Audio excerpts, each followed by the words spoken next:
Jamie, can you do the rewind, effect and go right into that clip where right after he said that joke, there was that brief needle skip in his brain where he's like, no, we should not do that joke again. I'm going to call him Air. No. Well, call him what? Air, not Eric. Air. Don't. This is the INKPULP podcast. We have a guest here who's probably on a tight deadline. Mattteo is on a success streak right now with his comic books. I like He's the glasses, moving right along, dude. He's got glasses as well. He's got things to do, right? Yeah, I didn't want Shawn to be the only dumb-looking one, so, I appreciate that. Hurry up and get your lights set up, Bozo. Let's go. It is, but no matter what I do, the light keeps changing. It's probably because you're still in my shadow. That is coming outside. Yeah, I need to get out of the way so that you can get a little bit. Did you move your table? Is this a new setup that you got going? It's since I got the new computer, I was able to use this much better camera stand I have. So it's on the other side of my monitor. So you're seeing like the normal view you'd see is over here, but now you're seeing I don't like it, but okay, we're live anyway. It's books. I look smart now. Nah. I got my own personal library. Nah, you got glasses and books on, and it's still not helping, pal. We were talking about how out of the three of us, our guest actually I'll include our guest. Out of the four of us, okay, I think Mattteo takes this podcasting thing the most serious.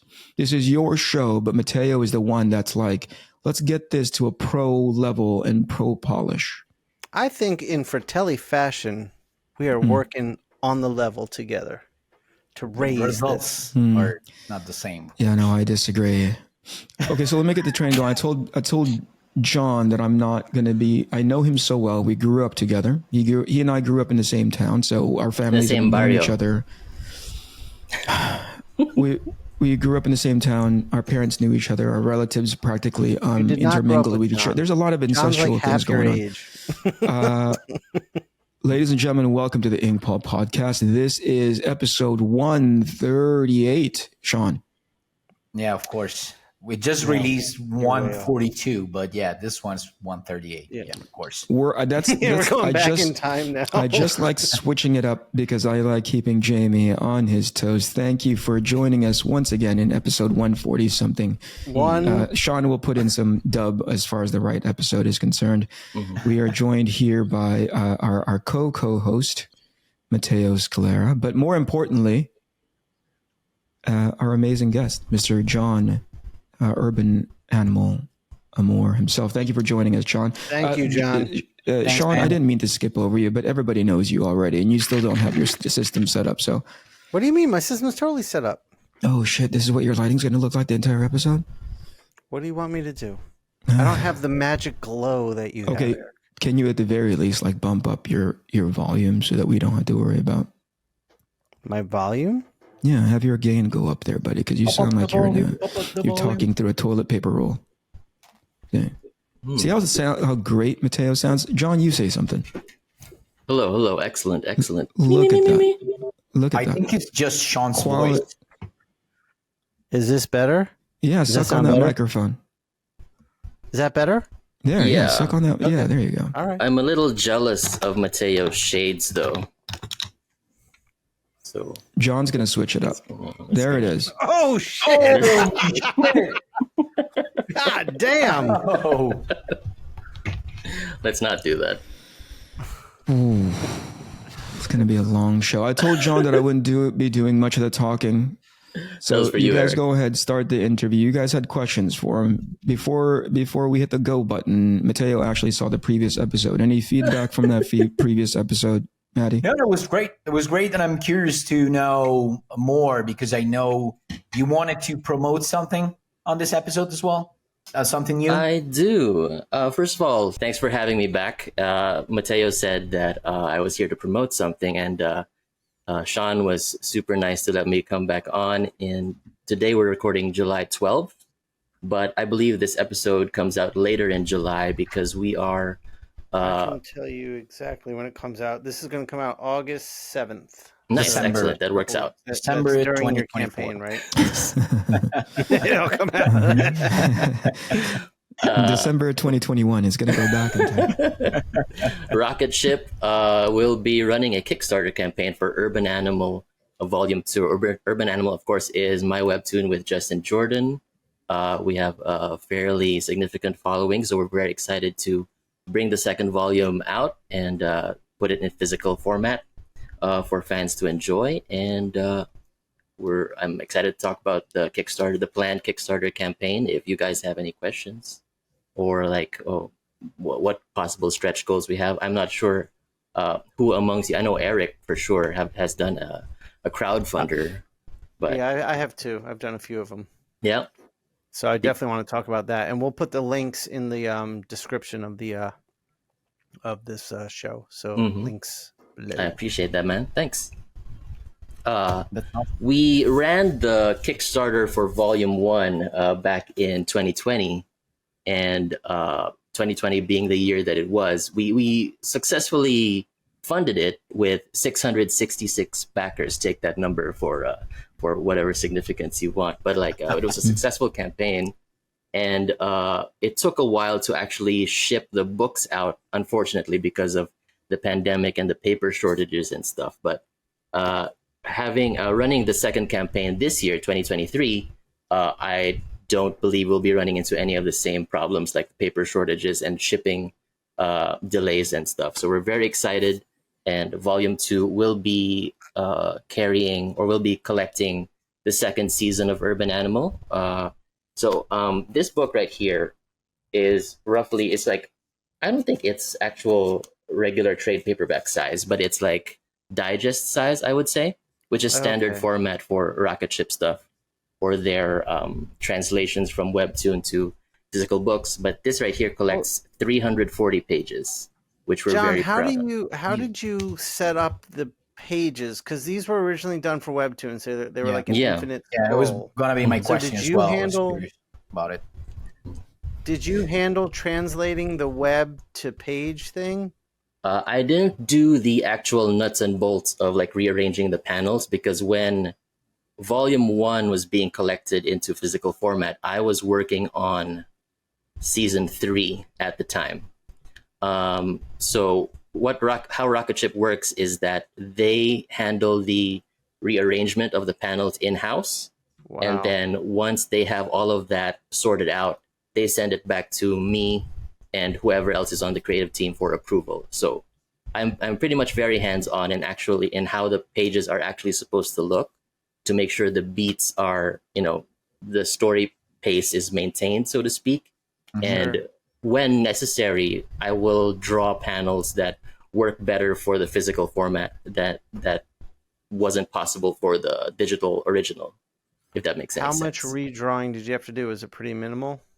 Pretty minimal, I would say. Out of this whole collection, which is 300 plus pages, I did 3 new panels just to fix things up, just to make it flow a little better. Also, it's also a matter of rearranging certain word balloons, because obviously if you're reading vertical, it'll present different challenges when you read it in standard Z format, like in a comic book.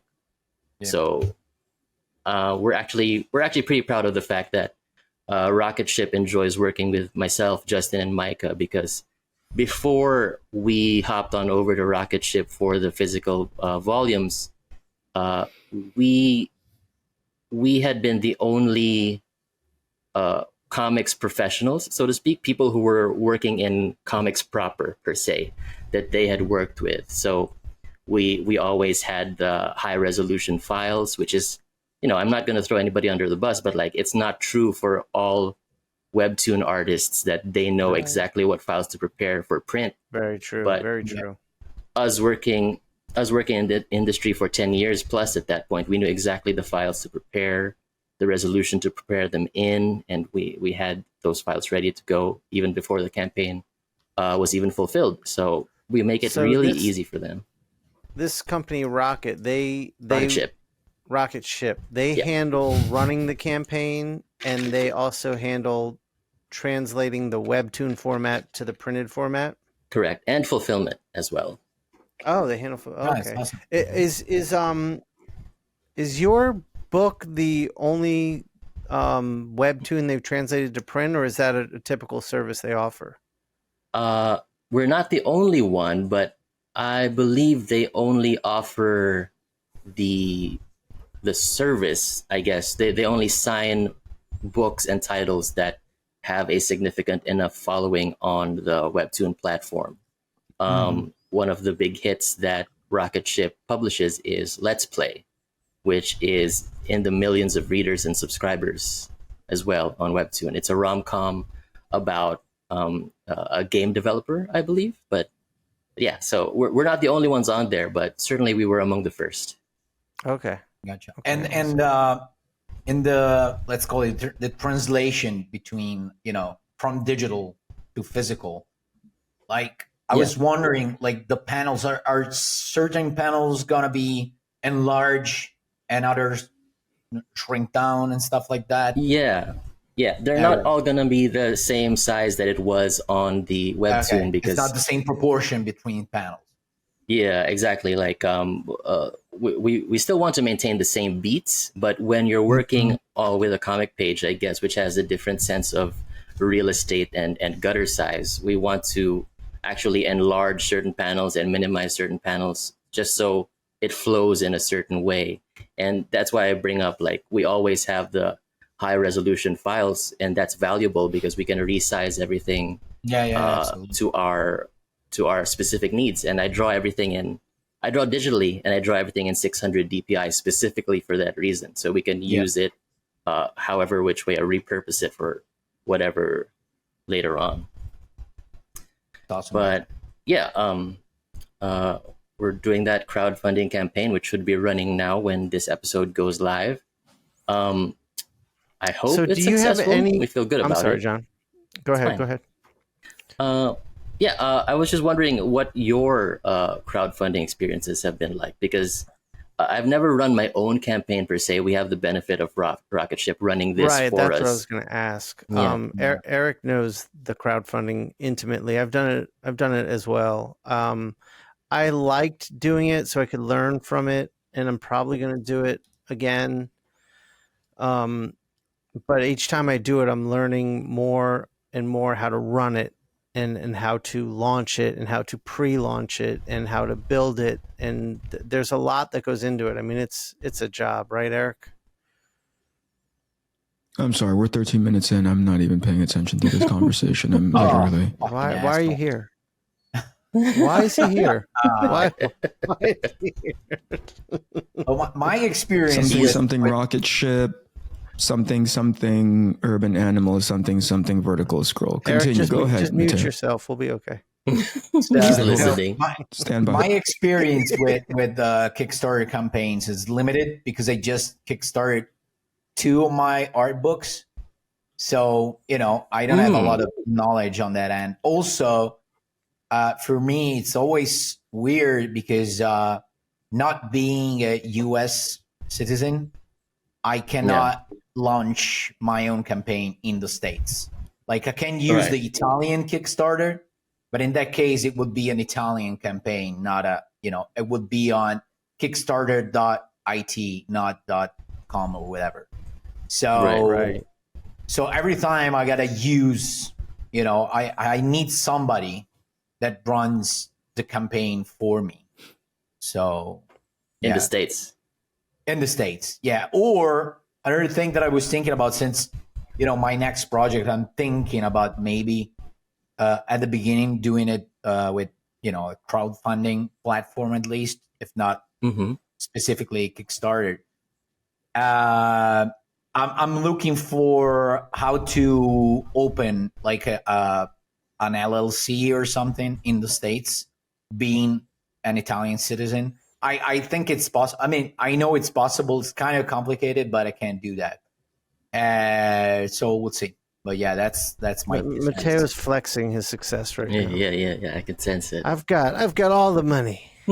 I've got all the monies. I'm gonna open a corporation in another company in another country. No, it's actually like a process. You need somebody there, and you need a physical like address for the company, and a person who represents the company in the States for whatever, for paperwork and stuff. Yeah, you can use my studio. I got you.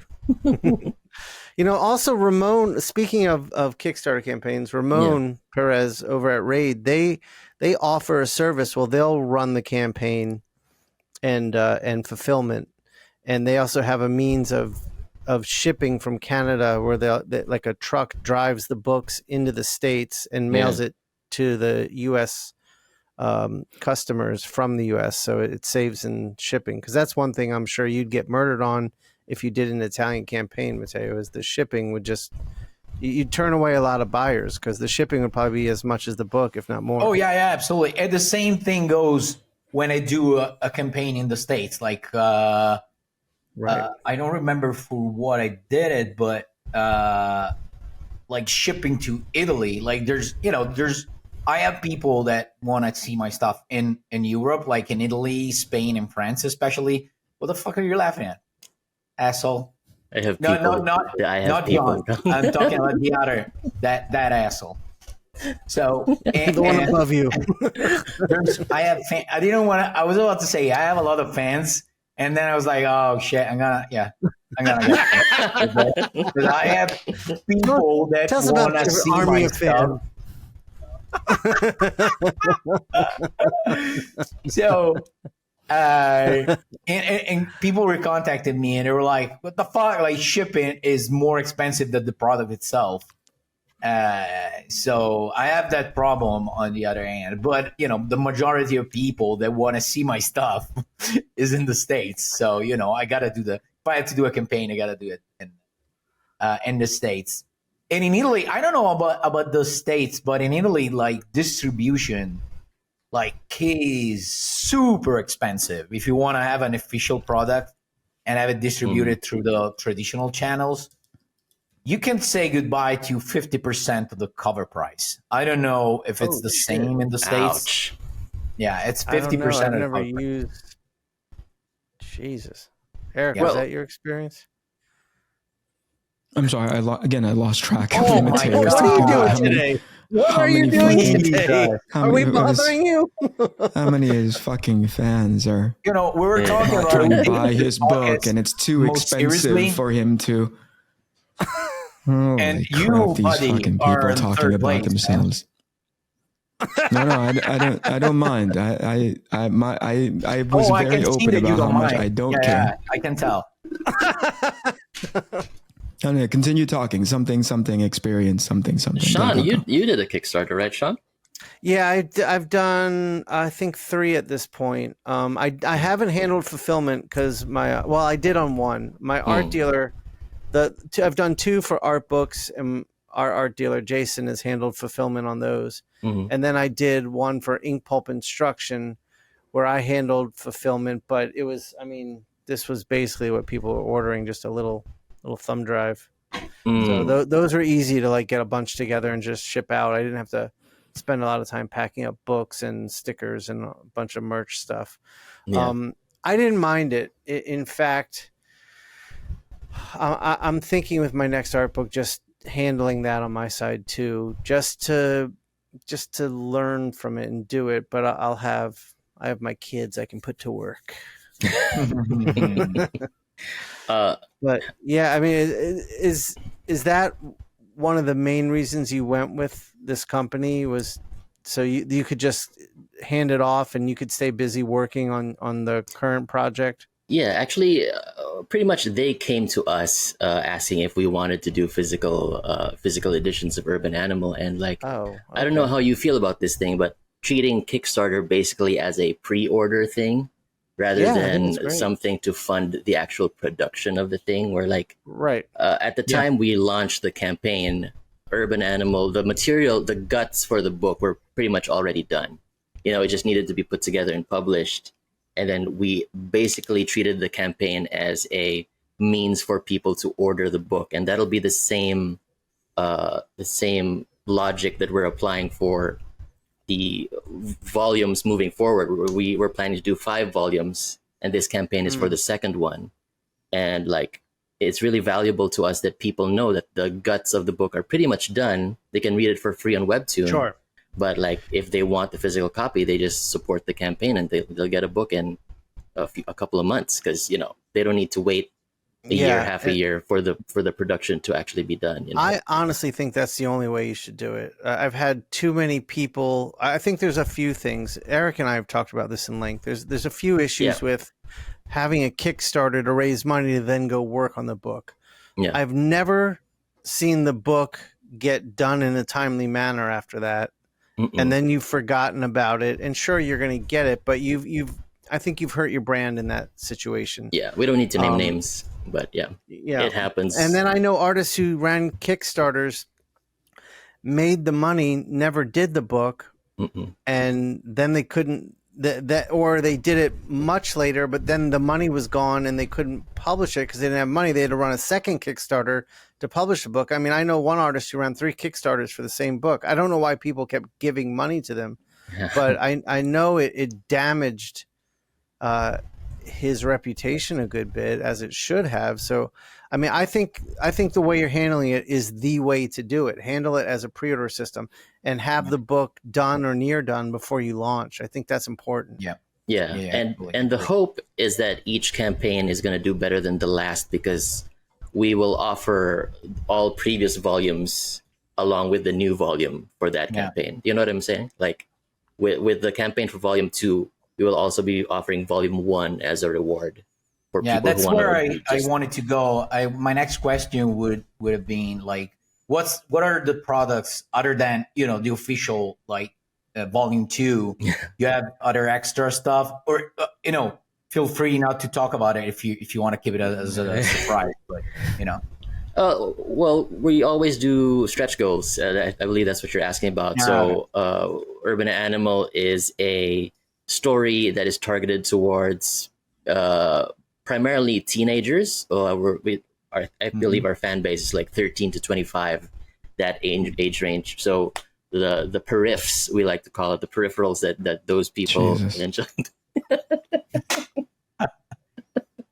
You just intervene just to be an asshole. That's the only way you know who Eric is? Eric's the 2 old Muppets combined into one. He's sitting up in to be fair, upper seats. To be fair, I did say that to elicit a response specifically from him. I know what triggers him. So the periffs that we're offering is like you said it again. Like stop fucking posters. Saying it. It's 2 extra syllables. You know what I mean? You don't have to say it. Posters, prints. You got mouse pads, and I don't know who among you are anime fans. I know Eric is, but who else? I'm not sure. We're offering. The plan is to offer dakimakuras. Are you familiar with those, Shawn? No, what's that? No, what's that? It's waifu pillows. Okay. So that's a very interesting periff that we're excited to offer as a stretch. We lost her. You did it. Congratulations.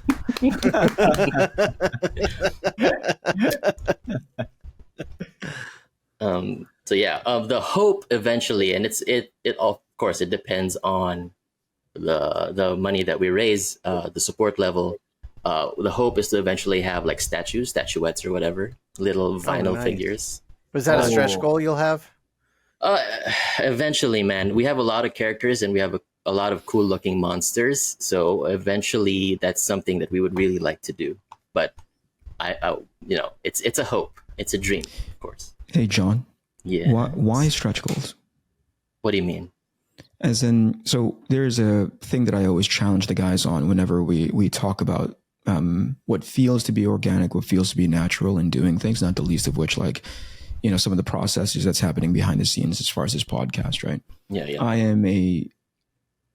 I am not a proponent of just like doing something because multiple campaigns previous have been putting out stretch goals or have kind of used that formula, right? It's effectively, at least from my limited perspective, I'm open to hear a conversation about it. It's almost like the gamifying of a campaign. You're like, ooh, get us closer. Hey, you guys, we're ramping. And some people are like, I want to be part of the crew that gets you over the finish line of a particular stretch goal.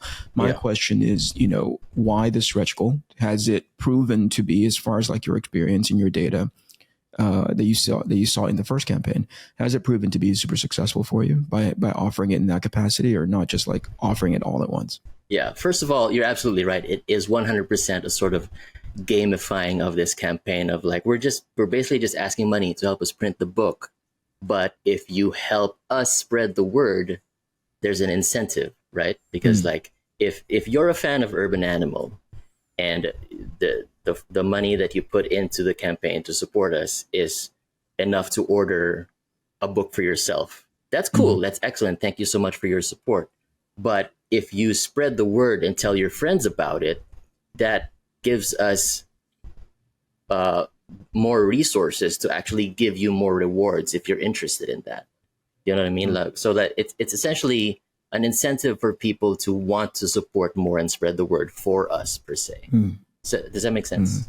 Yeah. So basically, by unlocking that stretch goal, that item is now available to the people who were there from the very beginning. Yeah.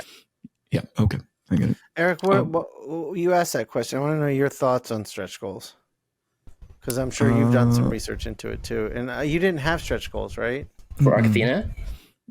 I think in life in general, you never had stretch goals. Yeah, I have no goals. I'm just like, I barely show up here emotionally, mentally during this podcast. His first stretch goal. Just by accident. Shawn let me. This is as far as I go, as a matter of fact. I just go like, man, just make it to the podcast and call the rest of the week done.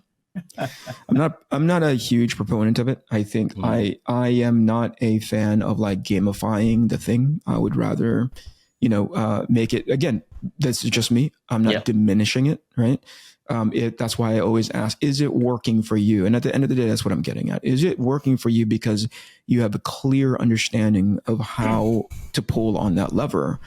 Or is it just something that people are utilizing? And I say you in a general way. Yeah. Or people are utilizing because they've seen a bunch of other people and they don't even know if it works for them, because potentially what it does is it could be a tool that's not really reflective of the thing that you're trying to do. You're just doing it because everyone else is doing it, and it doesn't benefit your campaign. As a matter of fact, it could be counterproductive to your campaign.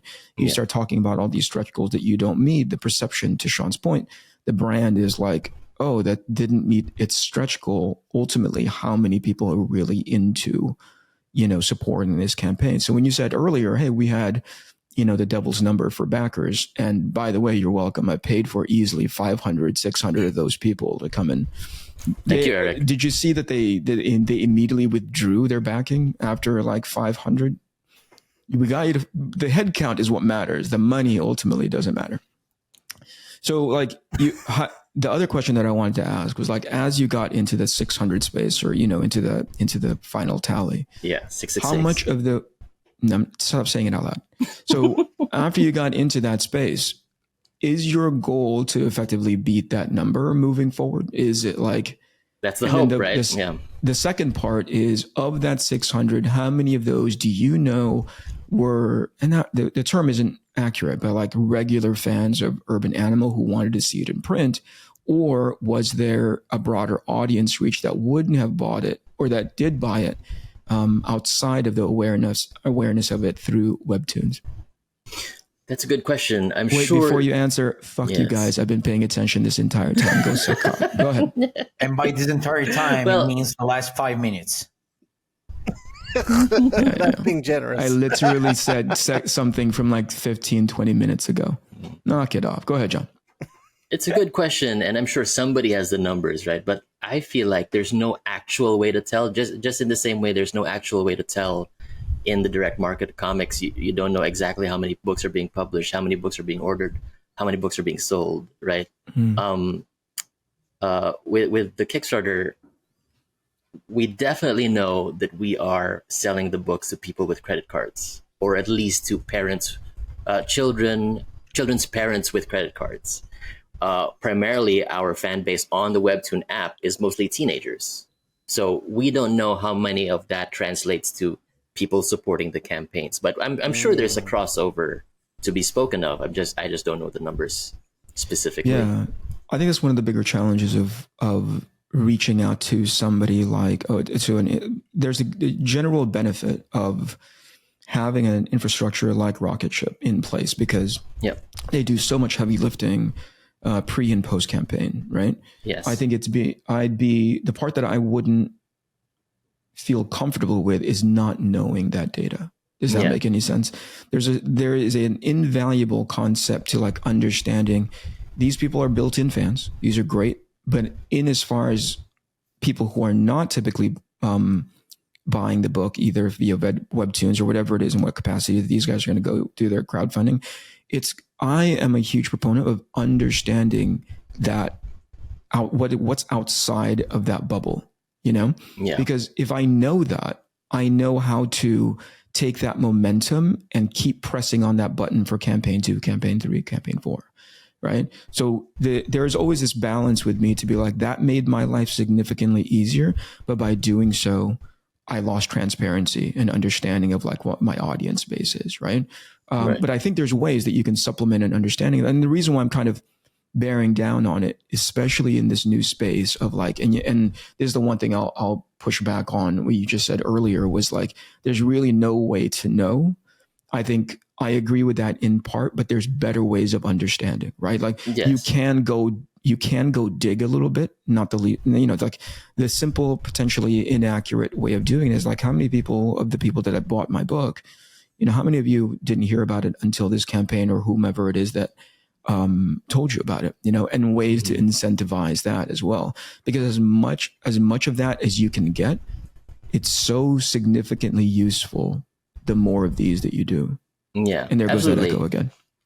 And I think, there is an echo again. But with the second campaign, obviously we'll be able to see. It's definitely Mattteo. Yeah, I can see my thing, my square lighting up, and I'm not talking, so it means that there's an echo. Definitely. It's your speakers, I think. I don't know what to do. No, it's the problem is that basically I can feel like I can see that I'm delayed because you react to what I say like a couple of seconds later or 1 second later. So that's the main problem. But I've been having this problem for this last like 4 episodes or so since we changed to. Are you hardwired in, Mattteo? Was that? Are you hardwired in now? Yeah, and I am not on Wi-Fi, so this time I'm. You turned off your Wi-Fi? Yeah, absolutely. Okay. Shawn, we're just gonna screech to a fucking halt in regards to this interview as we work out Matteo's technical issues. Sorry to interrupt, guys. I can. Is there a way to mute my microphone? Here. There's a mute button. Let me see. Eric can do it. Let me try this one. There, he did it. He fixed it. All right, I fixed it. Okay, awful. You can go, guys. No, now it's broken again. I think to address the point that you were bringing up, Eric, I think what's really going to be helpful to us with the second campaign is seeing how many of the same names, how many of the same people are ordering the second book, so we can actually solidify how many repeat customers we have per se. And then, does your fulfillment company do they have like an exit survey? Because I know I've contributed to campaigns where there's a survey at the end where you can ask these questions and get some data. Yeah, they do have that, and that's definitely available to us. I don't remember when I saw it, but I definitely have already. It's been 3 years since the first campaign, so it's been a while. Yeah, we're pretty excited about it. Eric mentioned that Rocket Ship does a lot of the heavy lifting before and after the campaign. They make our book available in like Barnes and Noble, Amazon. So they have definitely done their part in spreading the word about the book. And are they based in the U.S.? Yeah, they're in Portland, I believe. That's their HQ. Yuck. Can you express an opinion regarding all the, the stretch goals and all that stuff? Like, to me, I think that it benefits the campaign in general, generally speaking, because it gives you like the impression that the person who's running the campaign is constantly active. Gives you this idea of there's constantly somebody behind a computer that thinks about new things to offer and stuff like that. While instead, if you do a simple campaign, like, hey guys, here's my book, you pay X amount of money and you get this, and you pay, a little extra and you get 2 books. Bye bye. See you in a month. All right. Yeah. It looks let me translate what Mattteo just said. When you order Arcathena, you get your book, and then bye-bye. See you next month. Well, I think that's what he's saying. See you next year.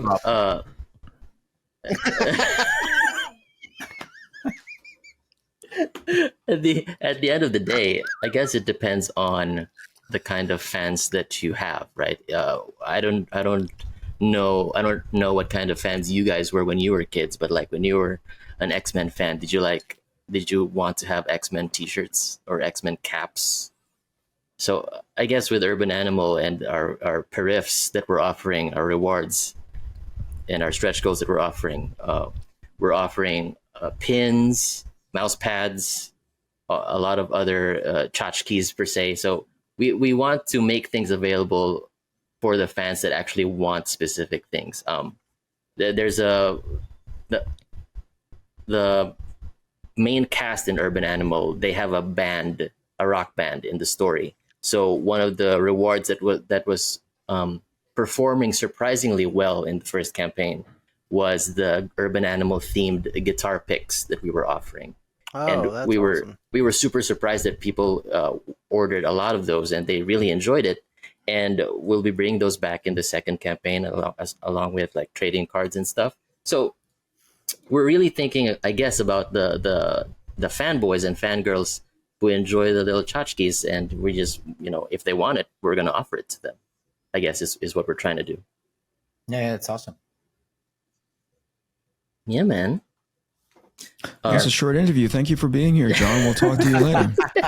Typically have people on for an hour. These guys ran out of questions. No, John, I did want to follow up on that. So what do you call the merch? What's the word you use? Knock it off. The periffs? Yeah, that word. Yeah. Eric, you got that? The periffs. Are those only stretch goals, or you have like tiers where you can get a book and a pin or a book and a pick? Are those offered without stretch goal? That's an excellent question, Shawn. People can actually check out the campaign right now on Kickstarter to see specifically what those stretch goals are, because I don't know what they are in specific in the different tiers. But right now, literally, as we're recording this, it's 1 week before the campaign goes live. I am still putting those rewards together, right? Okay, so I'm drawing the prints, I'm drawing the bookmarks and stuff. So yeah. So you're still figuring out the periffs. Yeah.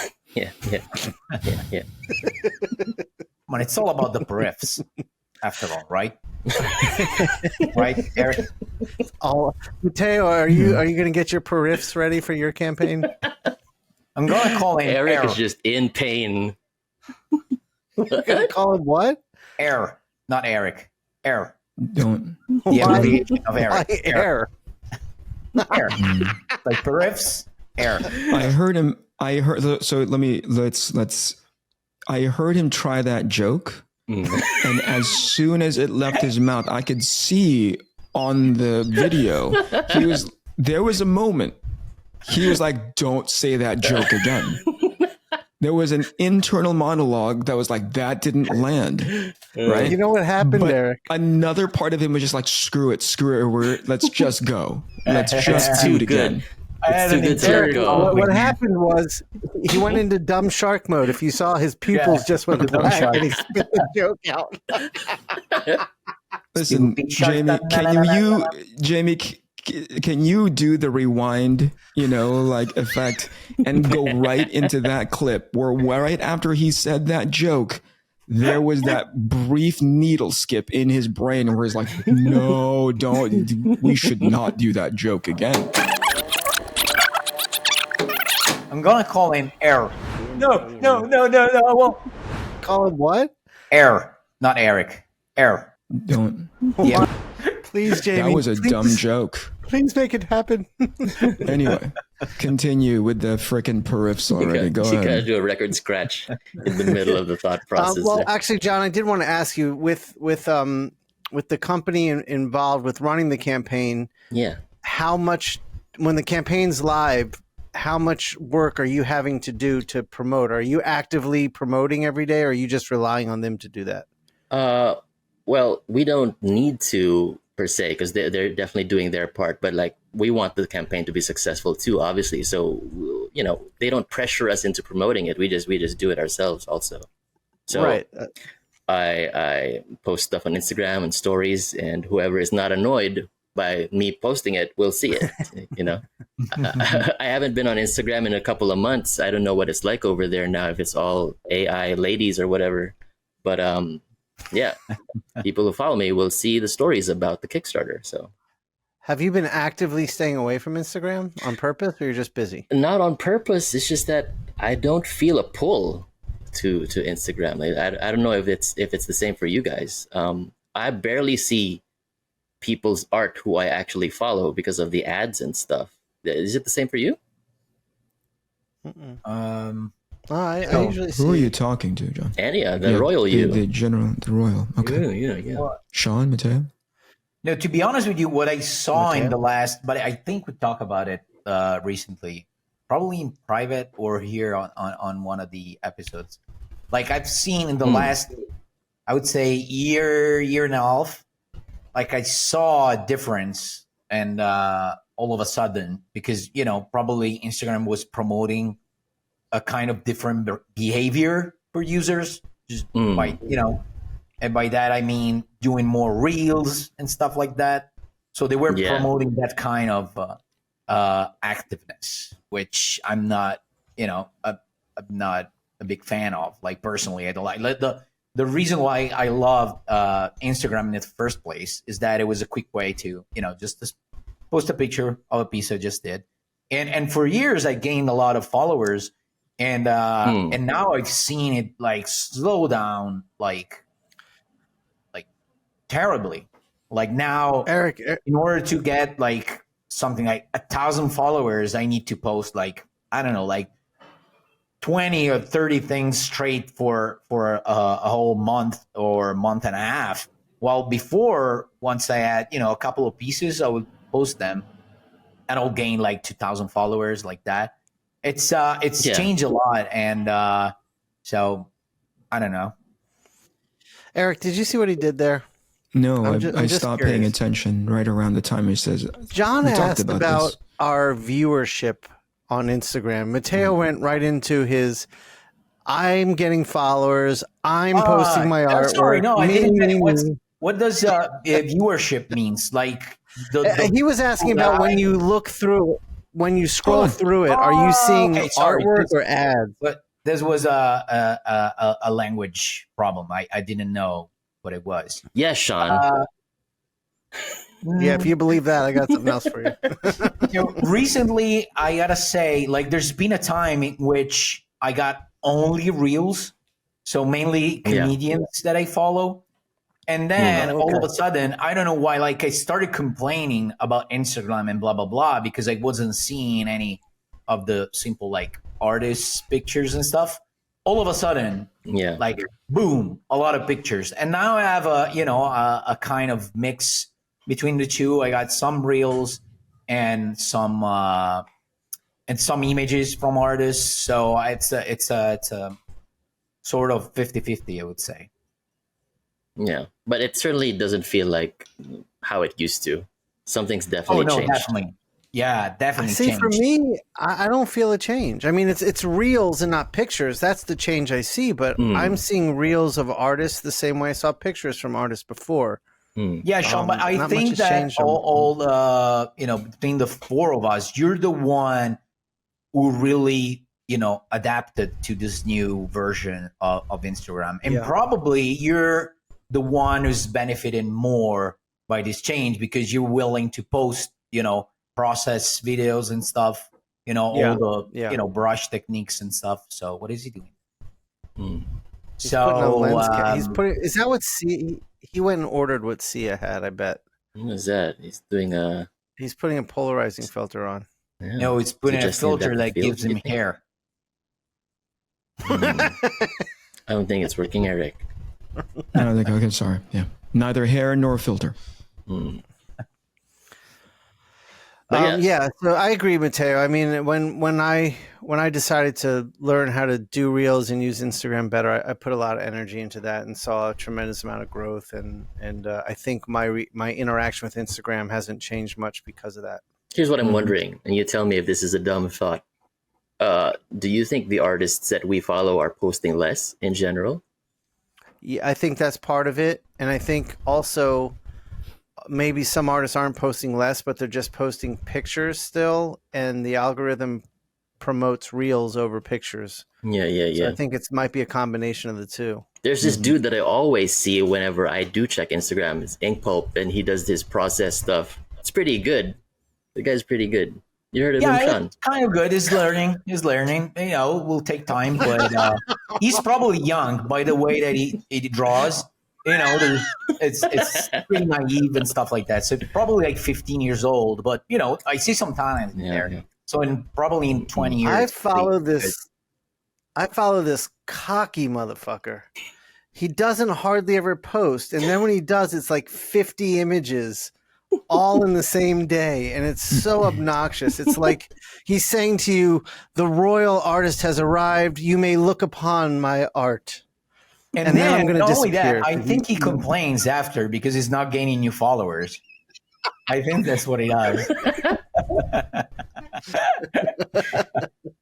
Yeah, at the end, every time I complain, even with my girlfriend and stuff, like I always say at the end, I close the whole thing with, but I gotta admit, I'm not the best Instagram user at all. So if I was the Mr. Instagram, I wouldn't reward Mattteo Scalera for sure as a model user. Mr. Instagram. Yeah. Mr. Instagram. Yeah, isn't it the name? Mr. Instagram. It's Jimmy Instagram, right? That's where it comes from, right? I can't change your name. I hate the fact that I can't change your name to Mr. Say Jimmy. Jimmy IG. Yeah. Jimmy Instagram. That is hilarious. In your campaigns, do you have what good looks like by the end of it? What do you mean? What is the win condition, quote unquote? I guess the win condition. Well, at the end of the day, I just want to get the book out there, right? But personally, I would like to hit a higher number of orders than the first campaign, and I would like the numbers to go up. It doesn't need to be significant. I just want more. It can be 667 this time. Yeah. I'll be happy with that. With no returns, right? if people continue to support it and hopefully order the first volume with the second volume, like that speaks to, I'm not trying to compare myself to this, but it speaks to a same growing fandom as like The Walking Dead, where like every trade was doing better than the previous one for a while there. So that wouldn't hurt. I wouldn't complain about that, Yeah. Maddie, you've yet to launch your campaign, but have you ever thought about that? What the win condition is, if there is one? What do you mean by what the win condition is?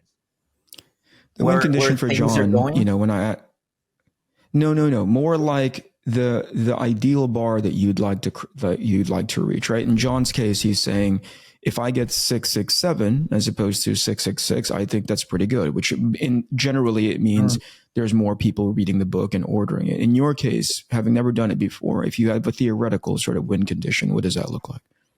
Oh, okay, shit. I would say, okay, let me think. I got to do some math because just Jamie, turn the podcast into slow motion right now. Okay, as Matteo's thinking, Shawn, you have something, right? You have something locked and loaded. What's you do the thing, and I'll think about it. Let Mattteo do the thinking in his whatever 56K dial-up speed that he's doing for his friggin' internet right now. Shawn, you go. I have to recalibrate. initially with my art books, the win was hitting a certain number of like, we made this much. With instruction, it wasn't a financial, I want to make this much. It was, I want to have this many, let's call them students of Ink Pulp instruction by the end. So I'm thinking more specifically about what I'm offering on each campaign that will help me understand what my goal is. If that makes sense. No, it's too vague. Tell me. Go into it. So let's say I'm doing an art book next, which will probably be my next campaign. Or no, let's say I'm gonna kickstart my comic, like what Matteo's about to do. Yeah. My goal, I wouldn't be thinking about I want to make a certain amount of money. I'd be thinking about I want to get my book into as many hands as possible. So I'd look at my Instagram followership, my TikTok, all my social media platforms, and I tried, and I think there's some good. I've read some good articles and some good YouTubes on percentages of like how many followers you have versus how many fans who will buy. I think it's like 10% is generally the number to hit. So I would want to actually that's misleading. Okay, let me amend that for those people who are listening to this part. The ideal number is 10%, right? The ideal number of people who will probably buy into whatever it is that you're selling is around 10%. If you can hit 10%, phenomenal. But that's like the general 10% number of what? Of your social media followers. So 100, your social media 100 people, okay, if you can get gotcha. Correct. So if you can get 10 of them to buy in, that would be great. That's actually that's considered to be quote unquote successful, but rarely is it ever going to be 10%. So continue, Shawn. I just don't want people listening to that let going me like, add something. oh, I didn't. Of all the followers, not all of your followers will see the stuff that you post. Like exactly. Normally, and that's the reason why, people are saying 10%. Yeah, exactly. Okay. Exactly. So that the point that I was trying to make was that as ideal as 10% would be, which would be considered to be pretty successful for somebody, that scale slides, right? Depending where you are from 100 followers to 100,000 followers, it doesn't, 10% is what you're aiming for. It's however, it's not a given. And number two, there's a crossover between do not add up all of your social media, which means there's a ton of people who are following you who are also the same people who are following you on Instagram. Sorry, Shawn, continue. 10%. So this gets into what you're talking about now, gets into my goals with social media. My goals with social media are to raise engagement more than I'm looking to gain followers. So, and the reason for that is when I do launch campaigns, it means hopefully I'll be able to get my stuff in front of more eyes than I would have not having done that. So then what's that? It's the long game. Yeah, that's the game I'm playing. So all right, Matty, you had time to think. Okay. Yeah, absolutely. I can give you a specific number, but I'm gonna tell you the way I reason. All right. So the way I reason is this. Let's suppose that the book that I'm working on, all right, right now is gonna be like 160, 170 pages. All right. So it's more or less a year of something of work. All right. And so if overall with the campaign or the campaigns, if I divide, the book, it's going to be 5 books, 5 floppies, I would say. So if I have 5 campaigns or a single campaign for the whole thing, all right. Anyways, my goal is for this campaign to make the same amount of money, at least, that I will make in that same amount of time by doing other work, like for DC or Marvel. Let's say I make $100,000 a year. All right. So I should be able to make $100,000 with this book. Working on the book. Yeah. Which, because that expectation sorry, we're saying? No, go ahead, dude. This would mean, what were you saying? This will mean that I'm self-sufficient as an artist. Like I can do this forever because I can make the same amount of money that I would do by working with, Marvel or DC or in general having a publisher. So it's it's a self-fulfilling thing that I can go on and on. So from now on, I can leave just and pay my bills and whatever I have to pay for, just by keeping inventing stories and drawing them and so on. You know? So well, let me ask you, Matteo, if that's your model, are you going to be offering? Will the book be available after the campaign on a website as well?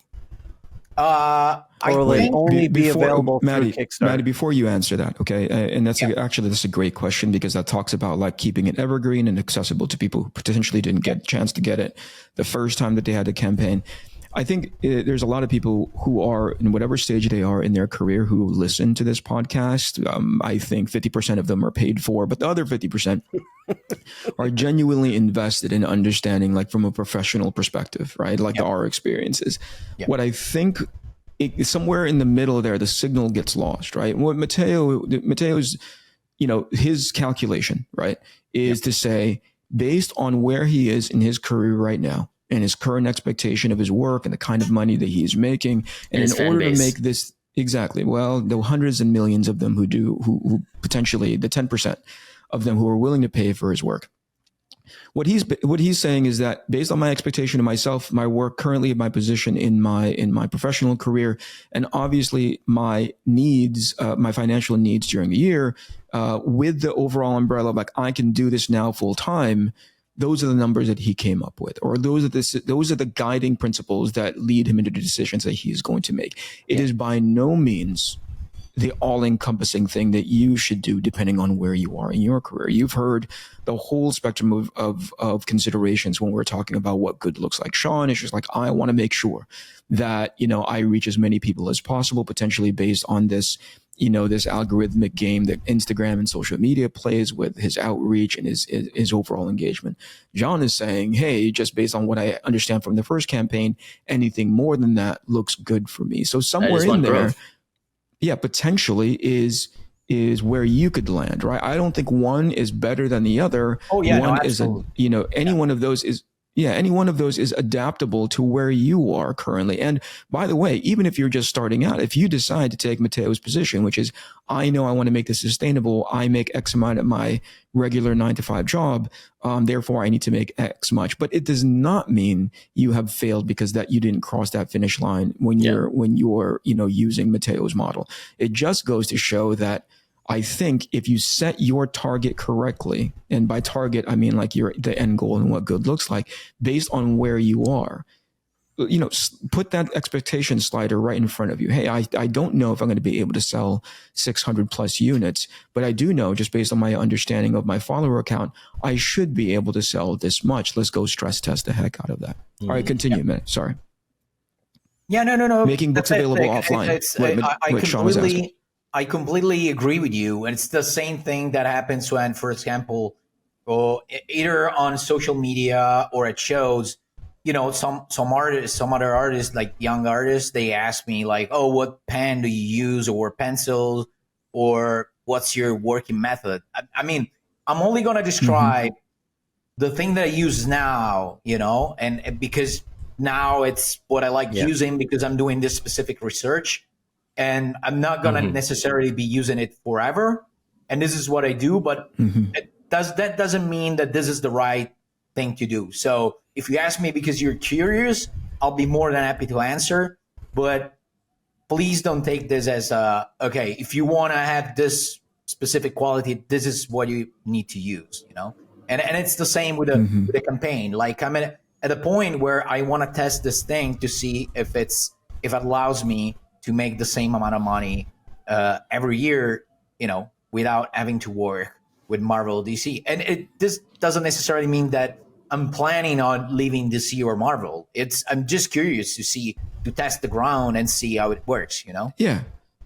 Yeah. And keep in mind, the question was not, are you going to be able to do that? That wasn't the question. The question was, what does good look like for you? right? Yeah. And to your point, you're stress testing the whole thing. And you're just like, if this is sustainable, right? If I could make a living out of this annually, and this is the only thing I exclusively do, that would be great. That's probably going to get tempered by your actual experience once you launch the book. It doesn't make it wrong. It just makes it so like, I would like to have this. Some people might be out there who have had significantly more experience than you. Like, whoa, bro, that's a tiny bit naive. But that wasn't the question that I asked. The question is like, what does good look like for you? You know? Yeah. And the reason why I bring this, and one of the better reasons why I bring this up, because I remember, and I think you guys were walking down the aisle with me, I don't recall, but we were walking up and down New York Comic Con, right? And New York, I think, is a great litmus test of where people are in their careers, whether it be either recognizability, quality of craft, and just generally their ability to move sales. I remember when we were walking down the aisle, and everybody was standing up because that's a really good sort of like engagement tool to be like standing up and talking to people as they walk by. I remember this one particular young lady who said, "Hey, would you like to come and take a look at this thing that I worked on?" And I said, "Oh, no, thank you." And I just remember her like almost, crying it out loud. She was like, "But I worked so hard."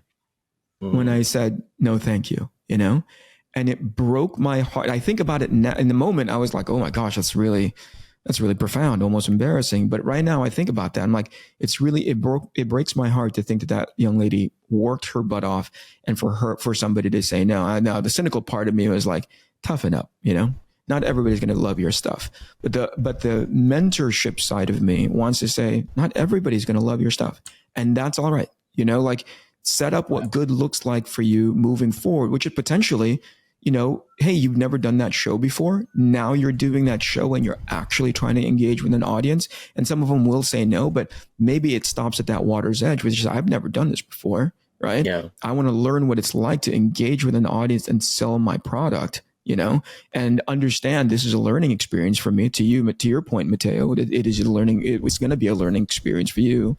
John, you're coming at it from a perspective of like, I typically do this from a webtoons perspective, primarily, if not predominantly digital, right? Yeah. But now you're trying to see how you'll do in print, and there's any sort of longevity there, So set your goal, and be aware of the slider that's at your disposal. Yeah. Well, I think my win condition for this has a very significant overlap with Shawn's in that sense, because I would like for my reach as a creator outside of Urban Animal to grow as well. I think we're all saying that in different ways. I mean, Mattteo wants to make sure financially he's taken care of, but again, it's about having the readership that can support his life. Yeah, your 10,000 fans, your 10,000 loyal fans, not just followers. Exactly. Okay, listen. I got stuff to do. We've been doing this for freaking an hour already. John, thank you for being here. Thank you for having me, man. Thank you so much. You guys, I'm going to hit the stop button now, and then I'm going to hang up on all of you. John, we shouldn't close the window yet, right? You shouldn't? Well, you should. Mattteo shouldn't we have an close editor the window. now. This is all different. No. I'm just saying, just wait for the footage to upload. Matteo's still going to take time. Yep. All right, guys, we'll do this again. John, thanks again for hanging out. Thank you, boys. Shawn, Thank you. You guys are awesome. We'll talk later. This is the INKPULP podcast. This is the INKPULP podcast. Comics, hip hop, life.